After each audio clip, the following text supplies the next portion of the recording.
Shalom, salam gereja kepenuhan Kristus.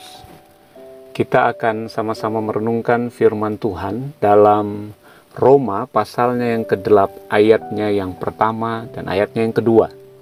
Tahukah saudara bahwa seringkali orang Kristen atau kita orang percaya, kehidupannya hanya dipenuhi oleh sebuah pertanyaan terus-menerus. Setiap kali bangun pagi, setiap hari, apa Tuhan sebenarnya yang saya harus lakukan? Apalagi Tuhan supaya saya berkenan? Apa sebenarnya harus saya kerjakan supaya bisa menyenangkan hatimu, melakukan kehendak-Mu? Jangan sampai saya salah Tuhan. Bagaimana harus melayani, bagaimana hidup sehari-hari?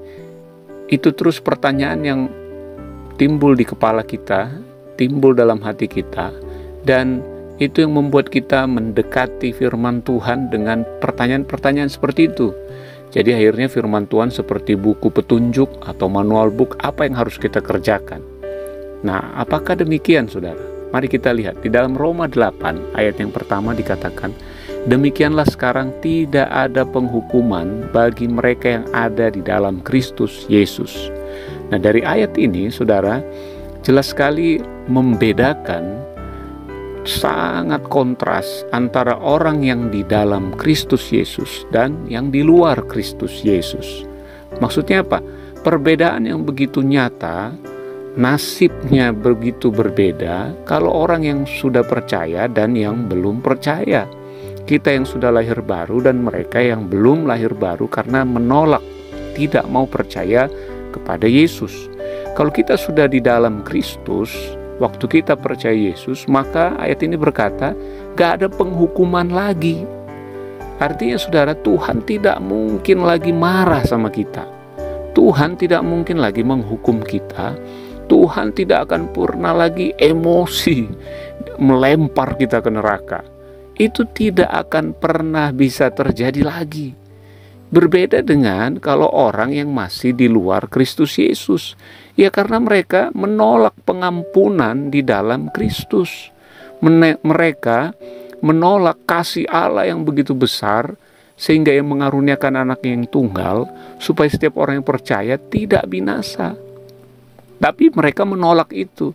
Itu sebabnya ada penghukuman. Nah, kabar baik bagi kita hari ini saudara, bahwa kita sudah ada di dalam Kristus Yesus. Itu yang membuat kita tidak akan menerima penghukuman lagi. Jadi kenapa kita harus takut penghakiman, hari penghakiman, atau apa kata orang? Karena kalaupun dihakimi, sudah nggak ada penghukumannya. Kenapa saudara? Karena Yesus Kristus sudah berteriak di atas kayu salib, sudah selesai. Semua penghukuman itu sudah dibayar lunas. Tidak ada lagi. Bahkan setelah Tuhan Yesus bayar semuanya dengan lunas, kemudian dia berkata, ke dalam tanganmu kuserahkan nyawaku. Overpayment, pembayaran yang berlebihan. Dosa sudah dibayar, tapi kemudian dibayar lagi, ditambah lagi dengan nyawanya. Artinya memang sudah sempurna karya Kristus menyelamatkan kita. Nah, kemudian saudara, ayat yang kedua dikatakan, Roh yang memberi hidup telah memerdekakan kamu dalam Kristus. Dari apa? Dari hukum dosa dan hukum maut. Nah, saudara, tahukah saudara bahwa waktu kita masih di luar Kristus Yesus, kita ini layak sekali, pantas sekali untuk mati, dihukum mati, dilempar ke neraka. Itu sama seperti saudara ada di bumi ini. Kalau saudara jatuh atau saudara lompat ke atas, pasti jatuh. Saudara lempar apapun ke atas, pasti akan jatuh. Karena ada hukum di bumi ini yang tidak bisa dilawan oleh presiden, oleh orang sakti, orang hebat, orang apapun dibilang manusia manapun di bumi ini, namanya hukum gravitasi. Hukum gravitasi itu apapun yang dilempar ke atas pasti jatuh ke bumi. Jatuh lagi dia. Gak ada yang bisa melawan hukum ini. Itu sebabnya saudara, sama seperti kita sebagai orang berdosa, layaknya upah dosa adalah maut. Orang berdosa harusnya kita layaknya dilempar ke neraka. Namun saudara, hukum gravitasi ternyata bisa dilawan dengan satu hukum yang lain, yaitu hukum aerodinamik.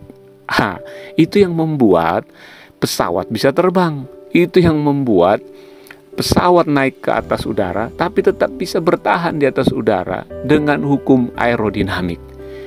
Pesawat itu didesain dengan semua mesin pesawat bodinya untuk bisa bertahan menghadapi hukum gravitasi. Nah, kabar baik bagi kita, saudara, ternyata ada hukum roh. Sebenarnya di situ roh, di situ sebenarnya bahasa aslinya ada kata hukum roh. Ada satu hukum yang di atas hukum dosa dan hukum maut, yaitu apa? Hukum roh. Apa itu? Hukum kasih karunia.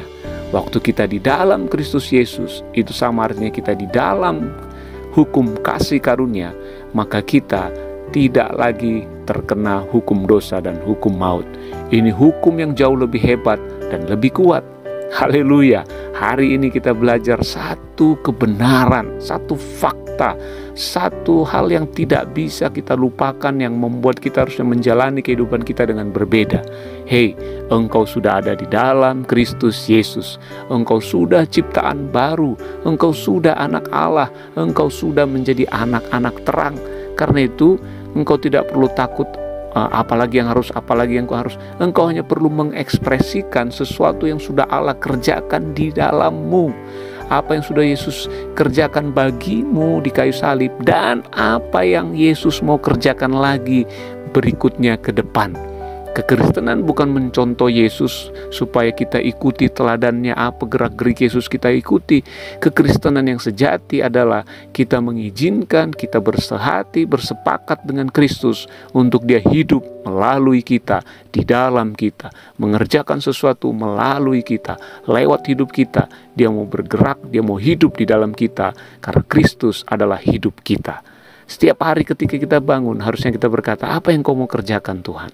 Engkau yang menghadapi persoalan perusahaan ini. Engkau yang menghadapi persoalan rumah tangga ini. Engkau yang hidup di dalamku. Engkaulah hikmatku, engkaulah kekuatanku. Aku akan hadapi karena aku tahu aku telah mati, namun Kristus yang hidup. Ketika saudara bermental seperti itu, maka saudara akan menyadari kehidupan Kristus yang mengalir keluar dari setiap perkataanmu, pikiranmu, dari setiap tindakanmu. Itu yang membuat engkau akan menjadi orang yang lebih dari pemenang.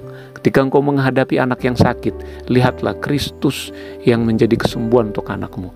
Ketika engkau bahkan yang mengalami sakit penyakit, sadarilah Kristus yang hidup, sehingga sakit penyakit itu tidak akan bertahan lama dalam kehidupanmu. Sakit penyakit itu tidak akan bisa mengganggu sukacita dan sejahteramu, karena engkau tahu tubuhmu adalah bait Allah dan Kristus hidup di dalammu. Kau hanya perlu memperkatakan seperti Kristus memperkatakannya. Apa yang Kristus katakan terhadap penyakit, apa yang Kristus katakan terhadap masalahmu.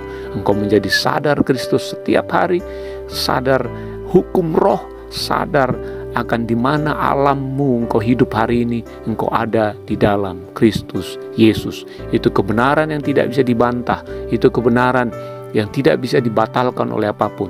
Karena ketika engkau percaya Yesus sebagai Tuhan dan Juru Selamat, engkau sudah di dalam Kristus Yesus. Haleluya. Selamat mengekspresikan kehidupan Kristus. Selamat mengalami banyak tanda-tanda heran, karena engkau sudah dipindahkan ke dalam terang yang ajaib untuk menceritakan perbuatan-perbuatan Allah yang besar bagimu dan melalui engkau untuk menjadi berkat bagi banyak orang.